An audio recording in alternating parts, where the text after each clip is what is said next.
What's happening, everybody? Welcome back to Anime Casuals. I am Lucky, and today we're going to be talking about an anime that I went into expecting to scratch that romance itch that I've had, but it replaced that itch with amazement. Amazement at how great the story was handled. I hope you enjoy my casual analysis of After the Rain. After the Rain follows a young 17-year-old girl named Akira Tachibana, who was a former track star, but had to leave the team after she tore her Achilles tendon. One day, while trying to get out of the rain, she ends up in a cafe, and a man that works there ends up showing her kindness that takes her mind off her current situation.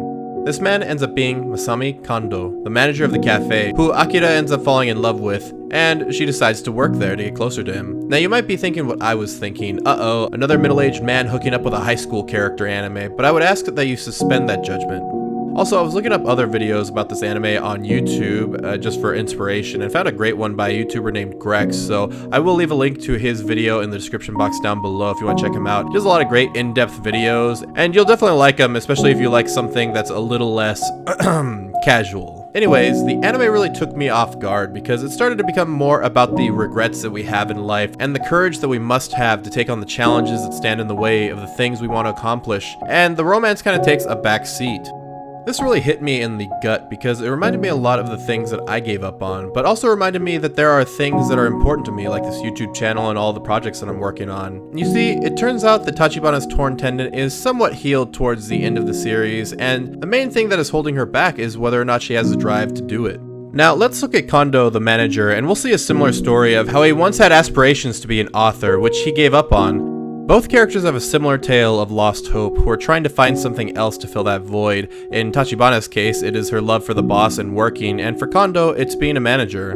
Now, I'm not saying that Tachibana doesn't genuinely love Kondo, but it took all the right circumstances for her to fall in love with him, and even though they do go out on a date and there are some, quote-unquote romantic interactions in the series, ultimately it never really goes that far. Which, even though I did go into this expecting it to be a romance anime, I was actually very thankful for because I got this great gift of a message, which I'll explain at the end of this video, instead of, just the cheap romance junk that I usually watch. One thing that I want to point out are the differences between the opening theme and the ending theme. The opening theme is this nice love-filled fantasy that ends with Tachibana asleep on a desk, but the ending is a rainy day on a track that eventually becomes sunny and ends with Tachibana going from having no color, with different versions of her going around her until they all come to be one and she becomes whole. The OP says that it's okay to have fantasies or dreams when you're dozing off or sleeping, but the closer shows that if we don't take our goals in life as seriously as we take our dreams, we'll never be who we were meant to be.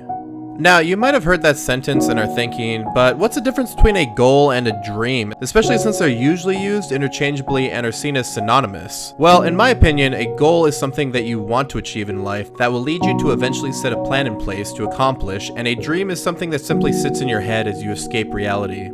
The problem is that when we use these terms interchangeably, we end up forgetting that a goal is something that we should be going for. It's not a dream that simply comes and goes. It's what we want to do. I remember once I had a lucid dream and had a great time controlling the outcomes, but in reality, you don't always control that. But you do control the amount of effort that you put into achieving those goals. This anime shows two people, a young girl with her whole life ahead of her who thinks it's too late to go back to the track team, that she'll never be the same, and a 45-year-old man who has given up on his goals to become a writer and thinks it's too late. So no matter if you're really young and you don't know what to do with your life, or if you're older and you don't know what you've done with your life that even matters, this anime really has a message for you. Now, I have avoided any major plot points, and I may have spoiled a couple things, but they're not very major, and they really don't take away your experience from watching this anime for the first time, so I really do hope you go and see it, but I did want to leave you with the message that I got from this anime. No matter what age you are, as long as you're alive, keep going after your goals and dare to dream. Even though your dreams might be unrealistic at times, turn them into something tangible that can change the world. Maybe you'll be a YouTuber like I am, or maybe you'll end up somewhere else. As long as it's what you want to do. Your life might be a tempest that may seem like it'll never end, but don't let that distract you from what you're going to do after the rain. As always, guys, don't forget to keep it casual.